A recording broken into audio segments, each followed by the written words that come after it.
Hey guys, today we finish up part 3 in our series for bootstrappers on how to transition from funding your business to your business profitability, funding itself for both your current expenses and your future growth. Now we've been talking about technology. That technology could be a website, it could be a CRM, it could be a sales funnel, it could be email, it could be social media and video like we're doing right now. It could be all kinds of different things. And you have to decide for yourself what technologies are the best technologies to reach your audience, convert that audience to leads, move the leads from prospects and transition them into customers. That is the ultimate goal. No question, right? So let's think about this for just a second.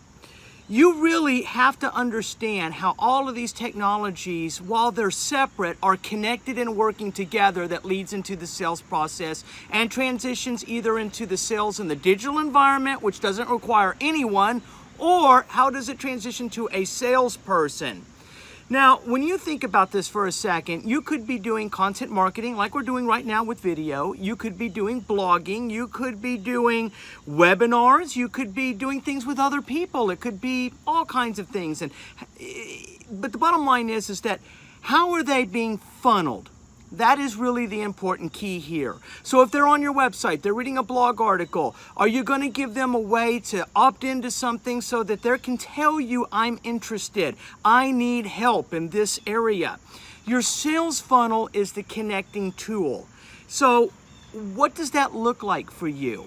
Now, for me in previous businesses and in other enterprises, I use sales funnels. I use ClickFunnels for that. There could be a pop-up. It opts them into something for free, and then it starts sending them drip emails over a couple of weeks, which is all high value, free content, just like we do right here. We don't ask you to do anything. We just ask you to watch our video. That's it. We ask you to learn. We ask you to see, are we competent? Are we able to help you? You want to continue through that process because you want to ultimately build them into trust.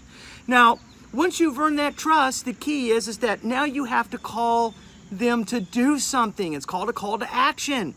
So it could be a three-piece email per week for 5 weeks. At the third email of each week, it now asks them to do something, the same thing every week, over and over again, right?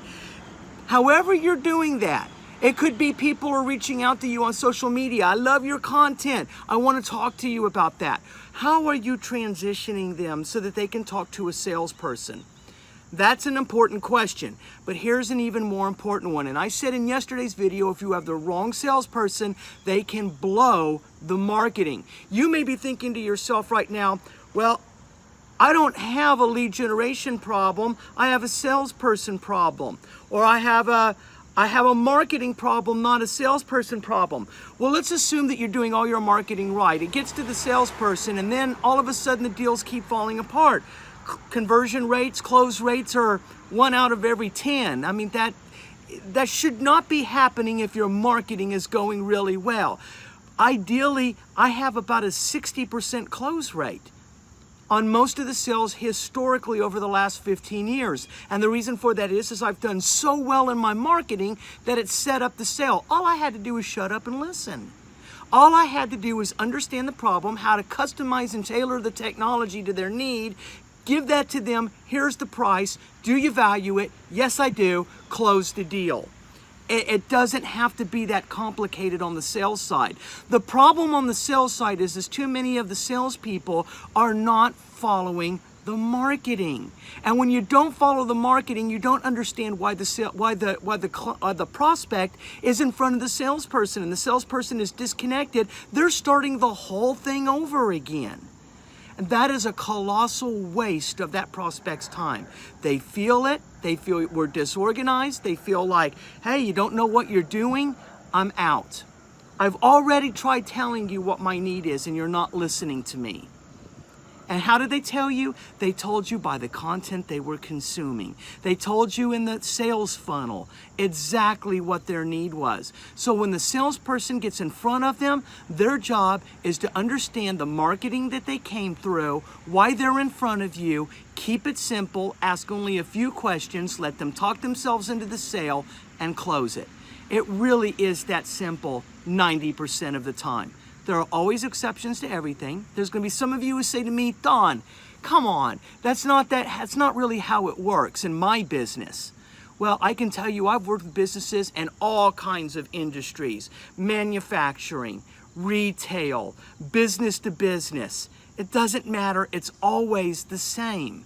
The only thing that changes is how we listen and the needs by which we adapt the technology to solve the problem, need, want, or desire of the individual.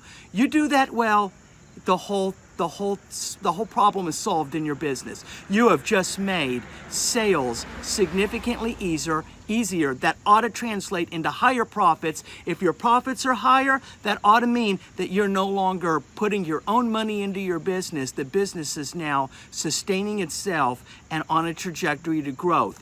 If you know exactly year over year what your profit margins ought to be, that gives you a scalability factor, a predictability factor that helps you grow your business in a way that you never had before.